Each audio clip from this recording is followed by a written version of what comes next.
मित्रों, क्या यह बात सच है कि माँ बाप के अच्छे या बुरे कर्मों का फल उनकी संतान को भुगतना पड़ता है? वह बात किस हद तक सच है, आज हम आपको इस वीडियो के माध्यम से बताएंगे।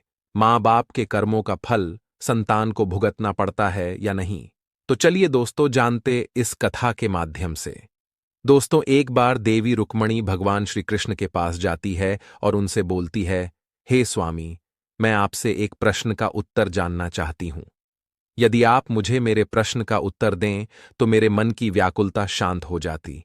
तब भगवान श्री कृष्ण बोलते हैं, हे देवी, आप मुझसे जो प्रश्न पूछना चाहती हैं निसंकोच पूछिए। मैं आपके सभी प्रश्नों का उत्तर अवश्य दूंगा। तब देवी रुक्मणी बोलती है, हे स्वामी, आप मुझे बताएं, माता पिता के कर्मों का फल संतान को भोगना पड़ता है। मैं जानना चाहती हूं, संतान के कर्मों का फल किसे मिलता है? तब भगवान श्री कृष्ण बोलते हैं, हे देवी, आपने आज बहुत ही महत्वपूर्ण प्रश्न पूछा है। माँ बाप के कर्मों का फल संतान को मिलता है या उन्हें भोगना पड़ता है? इस प्रश्न का उत्तर मैं तुम्हें एक कथा के माध्यम से दूंगा। तब देवी रुक्मणी बोलती है, हे प्रभु, मैं आपके द्वारा सुनाई गई इस कथा को बहुत ध्यानपूर्वक अवश्य सुनूंगी। तब भगवान श्री कृष्ण बोलते हैं, एक समय की बात है, एक गांव में एक किसान रहता था। किसान का नाम हरिमोहन था। वह बहुत ही गरीब था। किसी तरह से मेहनत और मजदूरी करके अपने घर का खर्च चलाता था। हरिमोहन को एक दिन की मजदूरी के 20 रुपए मिलते थे। उसमें से 10 रुपए वह नित्य दान करता और बचे हुए 10 रुपए में अपने परिवार का पालन पोषण करता था। इस तरह से करते हुए कुछ समय बीत गया और इसके बाद उसके 2 पुत्र हुए। अब उस किसान के परिवार में कुल 4 सदस्य हो गए, 2 पति पत्नी और उसके 2 जुड़वा लड़के। धीरे धीरे उनके पालन पोषण में किसान को समस्या होने लगी, क्योंकि महंगाई बढ़ती जा रही थी। एक दिन की बात है, किसान के लड़के ने अपने पिताजी से कहा कि पिताजी, आप नित्य 20 रुपए कमाते हैं, जिसमें से 10 रुपए आप दान कर देते हैं और 10 में हम अपना गुजारा बहुत मुश्किल से करते हैं। किसान को चुप देखकर उसकी पत्नी ने कहा कि नहीं बेटा, ऐसी कोई बात नहीं है। आपके पिताजी रोज 20 रुपए कमाते हैं और 10 रुपए दान कर देते हैं, या तुम्हारे लिए ही दान करते हैं, दूसरों के लिए नहीं। अपनी मां की बात सुन वह दोनों लड़के इस बात को नहीं समझ पाए, क्योंकि वह दोनों नन्हे बालक थे। फिर इसी तरह से कुछ समय बीतता गया और किसान के दोनों लड़के धीरे धीरे बड़े होने लगे। एक दिन जब किसान काम करके अपने घर आ रहा था तो रास्ते में एक बैलगाड़ी के साथ हरिमोहन की ठोकर हो जाती है और हरिमोहन वहीं मार जाता है। जब किसान की पत्नी और उसके दोनों लड़कों को पिता की मृत्यु की खबर मिली तो उनको बहुत दुख हुआ। एक दिन किसान के दोनों बेटों ने अपनी मां से पूछा कि माता जी, हमारे पिताजी कहाँ चले गए हैं? किसान की पत्नी ने कहा कि बेटे, तुम्हारे पिताजी हम सबको छोड़ करके भगवान भोले बाबा के पास चले गए हैं। जब तुम्हारे पिताजी थे तो रोजाना 20 रुपए कमाते थे और 10 रुपए की बचत करते थे। हमारा पालन पोषण वह उसी 10 रुपए में करते और बाकी बचे हुए 10 रुपए वह दान करते थे। अब हमारा पालन पोषण कैसे होगा? कैसे हमारा पेट भरेगा? मां ने अपने दोनों बच्चों से कहा, बेटों, जिस घर में गरीबी होती है उसका कोई सहायक नहीं होता है। उससे सभी दूर भागने लगते हैं, सिवाय भगवान के, क्योंकि वही गरीबों के सहायक होते हैं। बेटों ने अपनी मां से कहा कि माताजी, ऐसा मत सोचिए। हम दोनों भाई भगवान भोले बाबा के पास जाएंगे और अपने पिताजी को वापस लेकर आएंगे, क्योंकि हमने सुना है भगवान भोले बाबा बड़े दयालु हैं। हमारे दुखों को देखकर हमारे ऊपर अवश्य ही उन्हें दया आएगी और वह हमारे पिताजी को हमारे साथ अवश्य ही भेज देंगे। नन्हे बच्चों की बात पर उसकी मां ने ध्यान नहीं दिया। एक दिन की बात है कि किसान की पत्नी अपने दोनों लड़कों को घर पर छोड़कर के गांव में किसी काम से लिए चली गई और उधर जो उसके दोनों बेटे थे वह दोनों भाई आपस में सोचने लगे, क्यों ना हम कैलाश पर्वत पर भगवान शंकर के पास चले और अपने पिताजी को वापस लेकर के आए। ऐसा सोच करके अपने पिताजी को लाने के लिए वो दोनों भाई अपने घर से चल देते हैं। उन दोनों भाइयों को चलते चलते काफी समय बीत गया। उसी समय उनको थकान का अनुभव हुआ और दोनों भाई एक बहुत विशाल बरगद के पेड़ को देख करके उसकी छाया में आकर के खड़े हो गए। दोनों भाइयों ने सोचा कि बरगद के इस पेड़ की छाया में थोड़ा सा विश्राम करते हैं। फिर दोनों भाई उसी बरगद के पेड़ के नीचे बैठकर विश्राम करने लगे। तभी उस बरगद के पेड़ ने इंसान की आवाज में कहा कि बेटे, तुम लोग कौन हो और कहाँ जा रहे हो? मेरी छाया में आज तक तुम्हारे जैसे कोमल बालक नहीं बैठे हैं। फिर उन दोनों बच्चों ने कहा कि हम किसान के बेटे हैं और अपने पिताजी को लाने के लिए हम कैलाश पर्वत पर भगवान भोले बाबा के पास जा रहे हैं।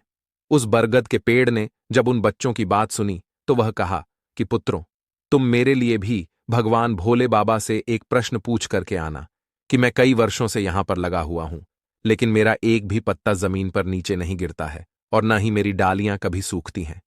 मैं कितने वर्षों तक और यहां पर खड़ा रहूंगा? मैंने अपने पूर्व जन्म में ऐसा कौन सा पाप किया है जिस कारण से मुझे इस योनि से मुक्ति नहीं मिल पा रही है? इसका कौन सा कारण है? तब उन दिनों लड़कों ने कहा कि ठीक है, हम भगवान भोले बाबा से तुम्हारा यह प्रश्न जरूर पूछ करके आएंगे।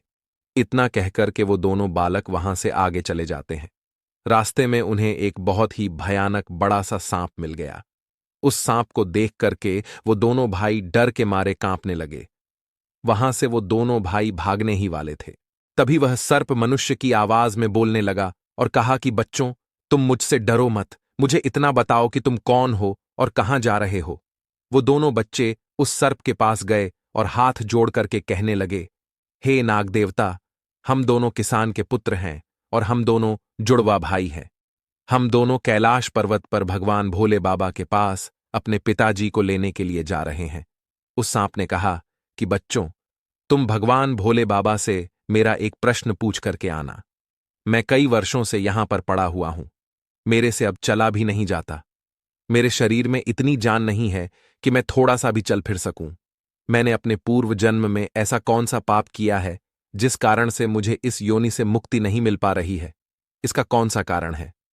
तब उन लड़कों ने कहा, ठीक है, हम भगवान भोले बाबा से तुम्हारा यह प्रश्न पूछ करके जरूर आएंगे।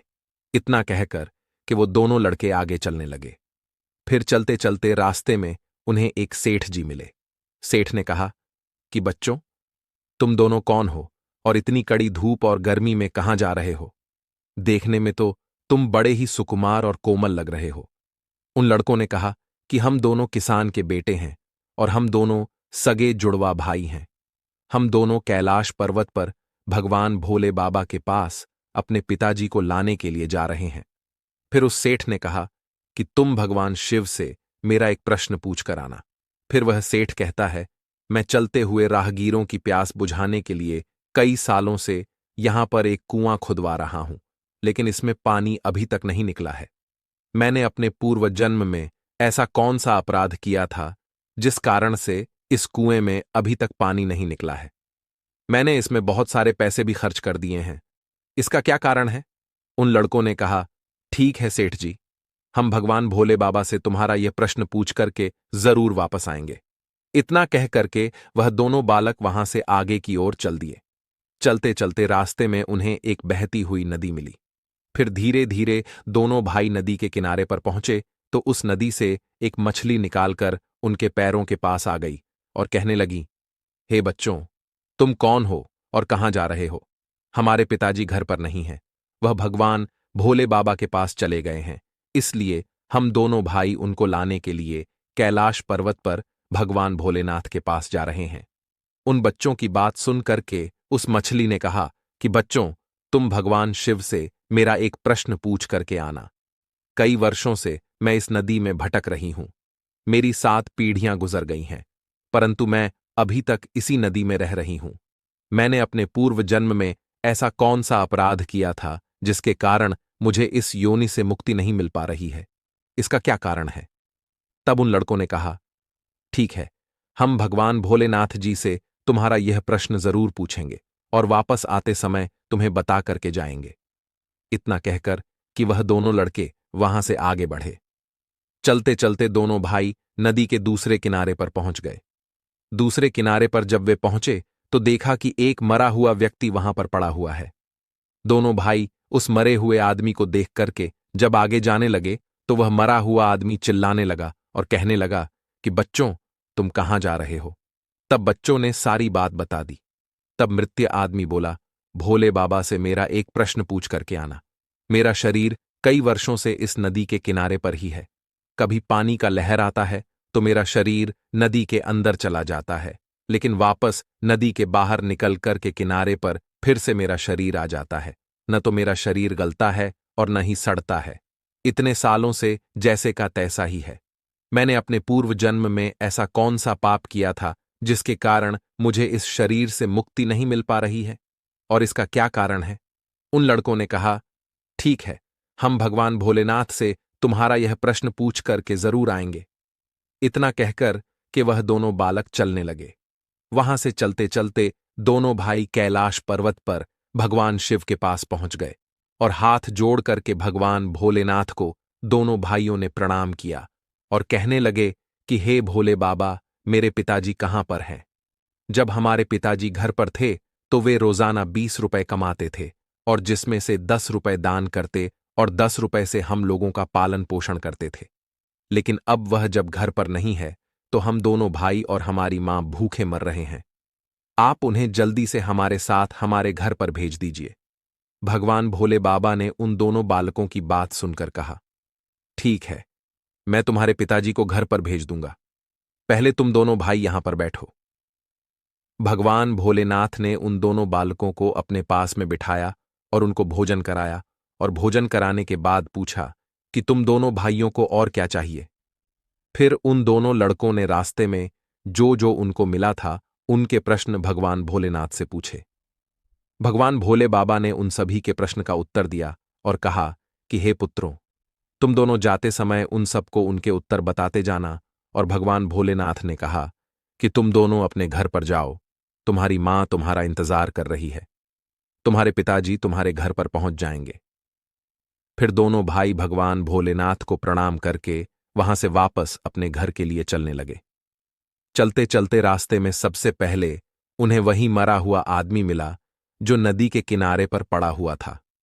उन दोनों लड़कों को देख करके वह मरा हुआ आदमी कहने लगा, बच्चों, तुमने भगवान भोले बाबा से मेरा प्रश्न पूछा था? तब उन्होंने कहा कि हां, हमने भगवान भोलेनाथ से तुम्हारा प्रश्न पूछा था। भगवान भोलेनाथ ने कहा कि तुम पहले बहुत बड़े विद्वान थे परंतु किसी को भी अपना ज्ञान नहीं बांटा। अब मर गए तो वह ज्ञान तुम्हारे अंदर ही अंदर खौल रहा है। जब तक तुम अपना ज्ञान किसी को नहीं बांटोगे तब तक तुम्हारी आत्मा को शांति नहीं मिलेगा। फिर उस मृतक आदमी ने कहा कि बच्चों, अब ऐसी हालत में मेरे पास ज्ञान लेने के लिए कौन आएगा? तुम ही मेरा ज्ञान ले लो। फिर उस मृतक आदमी ने दोनों भाइयों को जितना भी उसके पास ज्ञान था वह सारा ज्ञान उन दोनों बालकों को दे दिया, और ज्ञान देने के बाद तुरंत ही उसकी आत्मा को मोक्ष की प्राप्ति हो गई। फिर दोनों भाई वहां से आगे चल पड़े। चलते चलते उन्हें वहीं मछली मिली। मछली ने कहा कि बच्चों, क्या तुमने भगवान भोले बाबा से मेरा प्रश्न पूछा था? उन दोनों बालकों ने कहा कि हां, भगवान भोलेनाथ से मैंने तुम्हारा प्रश्न पूछा था। उन्होंने कहा है कि तुम्हारे अंदर अमृत है। जब तक तुम इस अमृत को किसी को नहीं दोगी तब तक तुम ऐसे ही व्याकुल रहोगी। फिर मछली ने कहा कि बच्चों, अब कौन मिलेगा मुझे? तुम ही मेरा अमृत ले लो। फिर मछली ने अपना अमृत उन दोनों बच्चों को दे दिया, और अमृत देते ही उस मछली की आत्मा को मोक्ष की प्राप्ति हो गई।